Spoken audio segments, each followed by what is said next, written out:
उठो चिराग उठाओ कि आफताब जलाए, जरा कदम तो उठाओ कि एक राह बनाए। उतारो पाँव से मेहंदी की ये पाँव जलते हैं, उतर के राह पे देखो कि ये पाँव चलते हैं।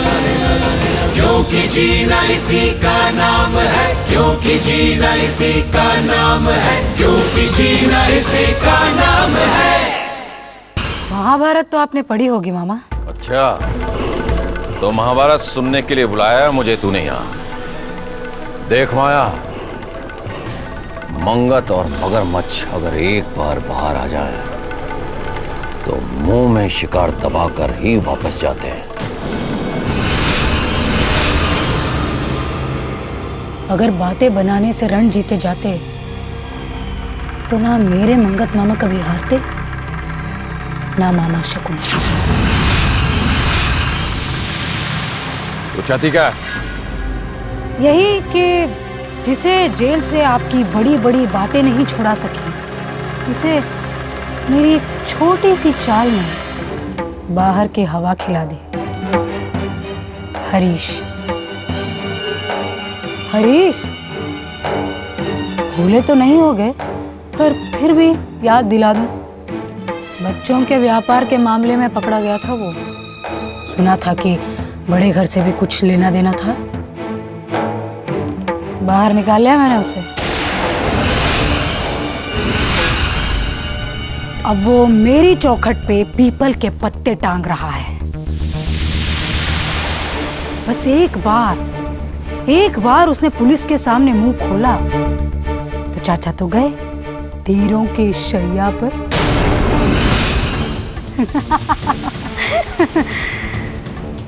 चाचा गजेंद्र, कोई पानी देने वाला भी नहीं बचा अब तो तुम्हें। माया,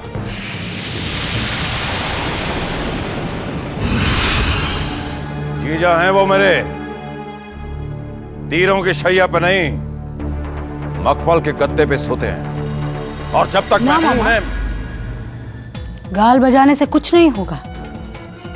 हरीश बोलेगा बच्चों की खरीद फरोख्त के धंधे में।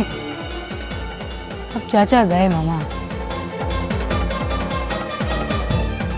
अब कोई नहीं है उनका रखवाला। अब तो घिर गया शतरंज का राजा। आसमान की तरफ मुंह करके कुत्ते भी भौंक लेते हैं, ये हरीश भी भौंक लेगा, पर मेरे रहते हुए जीजा को कोई छू भी नहीं सकता। शतरंज का राजा मोहरों से पिट जाए, ऐसी औकात नहीं है तेरे मोहरों की माया, औकात नहीं है। ठीक है मामा, ठीक है। दरबार में दरबारी बने हवा करते रहना अपने जीजा को। मैं तो समझी थी कि करता धरता आप हैं तो कुर्सी भी आपकी ही होनी चाहिए। आप विराजो उस पर, पंखा करे मेरे आदमी। मैंने तो बस यही सोचा था। अब क्या करूं मंगत मामा, भाग भी आदमी खुद ही लिख लेता है और आपने भी लिख लिया है। तो तू चाहती है कि मैं जीजा के खिलाफ हो जाऊं, उनकी पीठ पर वार करूं? दुनिया है मंगत मामा, और चाचा गजेंद्र ही किसके सगे हुए हैं जो तुम्हारे राज तिलक करेंगे? याद है जब से अभिमन्यु यहाँ आया है कैसे उन्होंने तुम्हें चौखट से बाहर खड़ा कर दिया है? इतना अपमान, वो भी तुम्हारा मामा। तुम जो आज भी अपनी जान हथेली पर रख उनके नाम का दिया जलाए हो, उसकी ये हालत की। जरा सोचो मामा, सोचो। हरीश बोलेगा और चाचा गजेंद्र नहीं, कभी नहीं।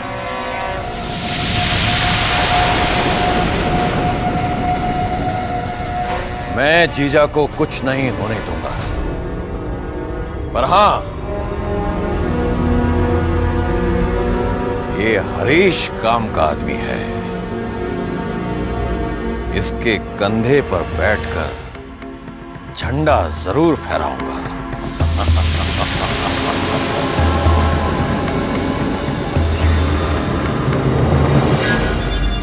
वाह मामा वाह, जीजा भक्ति हो तो ऐसी। बहन का भी ना हुआ जीजा, पर भाई अब भी जीजा की चौपाइयां गा रहा है। गाओ मामा गाओ, झंडा तो अब मैं फहराऊंगी, और वो भी बड़े घर की छत पर। विजय ध्वज, मेरी जीत का झंडा।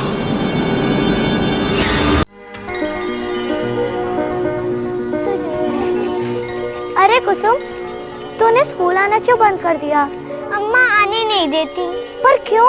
वो फसल काटने का वक्त है। अम्मा बापू सभी खेतों में गए हैं। घर पे भैया को भी देखना होता है और घर का काम भी करना होता है। पर घर का सारा काम तो मैं भी करती हूँ और स्कूल भी जाती हूँ। तेरा इतना छोटा भाई नहीं है ना? तो क्या कुसुम, अब तू कभी स्कूल नहीं आएगी? नहीं मीना, मैं नहीं आऊंगी। कम से कम जब तक फसल नहीं कट जाती और मेरा छोटा भाई बड़ा नहीं हो जाता। और वैसे भी मुझे स्कूल आना अच्छा नहीं लगता। पर क्यों कुसुम?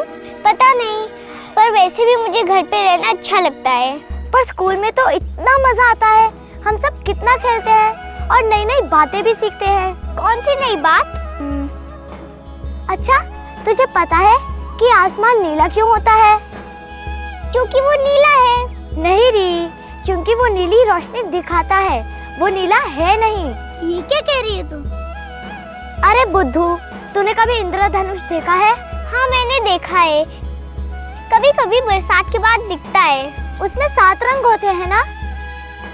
वो सारी रोशनी आसमान पे पड़ती है, वो सारे रंग छुप जाते हैं, बस एक रंग वापस आता है, वो होता है नीला। हाँ, अब ये सब बातें तो हम स्कूल में ही सीखते हैं। अच्छा कुसुम, बता, तेरे कपड़ों का रंग कौन सा है? लाल। ये लाल नहीं है। फिर? अरे तू अभी तक यही खड़ी है, मैं वहाँ तेरा रास्ता देख रही हूँ। क्या मामा, चल यहाँ से। कुसुम,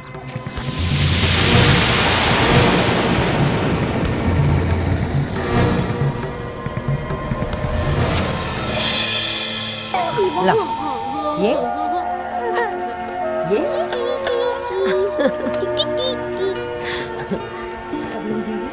कैसी हो सुनहरी? और तुम्हारी गुड़िया कैसी है? अल्ले खुशी। आहा, एकदम ठीक है, पर बहुत उधम करने लगी है। शबनम जीजी, ये इमरती है, आज मैं इसे भी साथ खींच ले आई। आओ इमरती, लेकिन भी ख्याल रहे अगली दफा तुम्हें कोई खींच कर न लाए, खुद ब खुद रोज आंगनवाड़ी चली आना। आओगी ना? अरे इसकी सास इसे आने दे तो ना आएगी बेचारी। क्यों? इसके घर पे सब ठीक है ना? हाँ, वैसे तो ठीक है जीजी, पर तुम तो जानती हो, सास तो सास होती है। अरे जीजी, सुना है वो कमला बहन जी का पुष्पा वाला मामला खत्म हो गया है और पंचायत ने भी कह दिया है कि कमला का कोई दोष नहीं। हाँ, सब ठीक हो गया है। हम तो पहले ही जानते थे, ये सब झूठी झूठी बातें हैं। हाँ, तभी तो जीत सच की ही हुई। पर पुष्पा का सोचकर मुझे बहुत बुरा लगता है। अगर उसकी सास ने कमला की बात मानी होती तो पुष्पा आज हमारे साथ होती।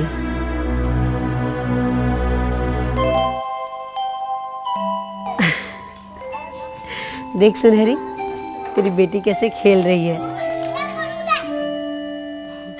पूरे 4 महीने की हो गई है ना ये?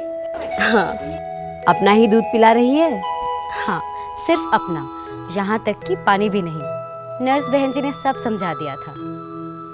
सिर्फ दूध, गुड़ का पानी, दाल का पानी, कुछ भी नहीं? अरे नहीं इमरती, पहले 6 महीने तक बच्चे को सिर्फ और सिर्फ माँ का दूध देना चाहिए। ये बच्चे के लिए पूरा आहार होता है, जो बच्चे को तंदुरुस्त तो बनाता ही है, साथ ही साथ सभी बीमारियों से भी बचाता है। और पता है, इसका एक फायदा और है। वो क्या? जब तक बच्चा माँ का दूध पीता रहे तब तक माँ दोबारा पेट से नहीं हो सकती। ये गर्भ निरोधक का भी काम करता है। इमरती, तुम्हारे बच्चे हैं? अरे अभी 3 ही महीने पहले तो उसकी शादी हुई है, पर सुना है जल्द ही खुशखबरी सुनाने वाली है ये। अरे नहीं जीजी, अभी कुछ भी नहीं है। अच्छी बात है। इसमें क्या अच्छी बात है बहन जी? अरे पहले पति पत्नी खुद एक दूसरे को अच्छी तरह से जान ले, समझ ले, उसके बाद ही बच्चों की जिम्मेदारी ले। इधर शादी हुई नहीं कि उधर बच्चों की जिम्मेदारी शुरू। ऐसे में हमें हमारी शादीशुदा जिंदगी को जानने समझने का वक्त ही कहाँ मिलता है। इमरती, मैं तुम्हें कुछ गर्भ निरोधक गोलियां देती हूँ।